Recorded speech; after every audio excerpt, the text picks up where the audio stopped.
கர்த்தருக்கு ஸ்தோத்திரம்.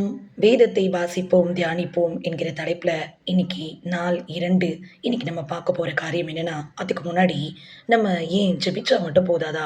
வேதத்த வாசிக்கணுமா? அப்படின்னு நம்ம கேட்கிறோம் இல்லையா? அதுக்காகவே இந்த வார்த்தைய நம்ம தியானிக்க போறோங்க.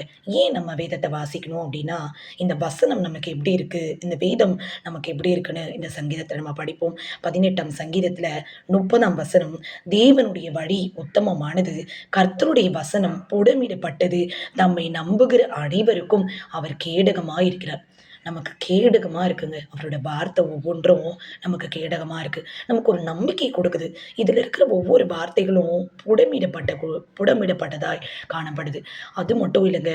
இந்த வார்த்தைகள் ஒவ்வொன்றும் நம்முடைய வாழ்க்கையை பாதுகாக்கக்கூடியதாய் காணப்படுகிறது. அதிலேயே பார்த்தீங்கன்னா, என்னெல்லாம் கீழ இருக்கு பார்த்தீங்கன்னா, 32ஆம் வசனத்துல, "என்னை பலத்தால் இடைக்கட்டி என் வழியை செவ்வைப்படுத்துகிறவர் தேவனே." அப்போ தாவீது ராஜா எவ்வளோ அழகா சொல்றாரு பார்த்தீங்களா? அவருடைய வசனம் ஒவ்வொன்றும் நம்ம வாழ்க்கைய எப்படிலாம் நம்மளுக்கு ஒரு பலத்த கொடுக்குதுங்க. பலம் இருக்கிறதுனால தான் நம்மளால எல்லாவற்றையும் சகிக்க முடியுது. அதுல 19ஆம் சங்கீதம் சொல்லப்படுகிறது. 7ஆம் வசனத்துல, "கர்த்தருடைய வேதம் குறைவற்றதும், ஆத்துமாவ உயிர்ப்பிக்கிறதுமா இருக்கிறது. கர்த்தருடைய சாட்சி சத்தியமும், பேதையை ஞானியாக்குறதுமா இருக்கிறது."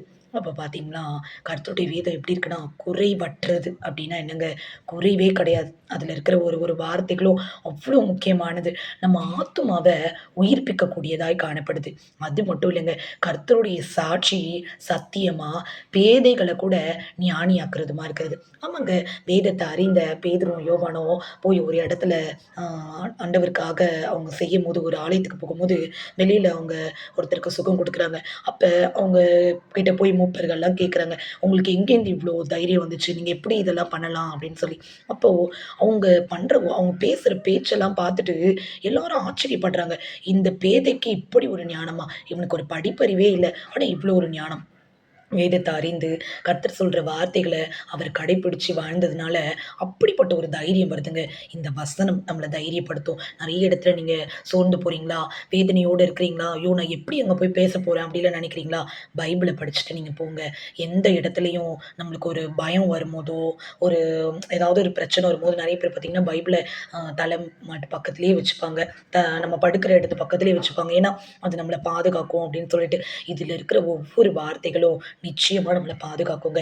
எங்க போனாலும், வெளியில நீங்க எங்க கடந்து போகும்போதோ, பைபிள வாசிச்சுட்டு நீங்க போங்க. நிச்சயமாங்க இதுல இருக்கிற ஒவ்வொரு காரியங்களும் நம்ம வாழ்க்கைக்கு ரொம்ப ஆசீர்வாதமா இருக்கும். அது மட்டும் இல்லங்க. கீழ வசனம் அந்த 19ஆம் சங்கீதத்துல 8ஆம் வசனம், "கர்த்தருடைய நியாயம் செம்மையா இருதயத்தை சந்தோஷிப்பிக்கிறதுமாயிருக்கிறது."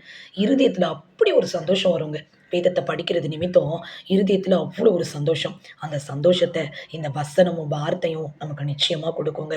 அதனால நீங்க எங்க போனாலும் வேதத்த படிச்சுட்டு போங்க, தியானிச்சுட்டு போங்க. நிச்சயமா இந்த வார்த்தை உங்களுக்கு ஆசீர்வாதமா இருக்குங்க. அது மட்டும் இல்லங்க, நமக்கு அவருக்கு அவருக்கு பயப்படுகிற பயத்தை இது நமக்கு குடுக்கும். நம்மளுடைய வாழ்க்கைய எப்படி சுத்தமா வச்சுக்கிறதுன்றத இந்த வேதம் நமக்கு கற்றுக் குடுக்கும். நிச்சயமாங்க. இதுல இருக்கிற ஒவ்வொரு காரியத்தையும் நீங்க செய்யும்போது, உங்க வாழ்க்கை கர்த்தர் ஆசீர்வதிப்பார். நீங்க அதிகமா வேதத்த தியானிங்க. தியானிக்கிறது மட்டும் இல்ல, ரசிச்சு, ருசிச்சு அத வாசிச்சு பாருங்க. நிச்சயமா உங்க வாழ்க்கைக்கு ஆசீர்வாதமா இருக்குங்க. கர்த்தர் தாமே உங்கள உங்க குடும்பத்தையும் ஆசீர்வதிப்பாராக. God bless you.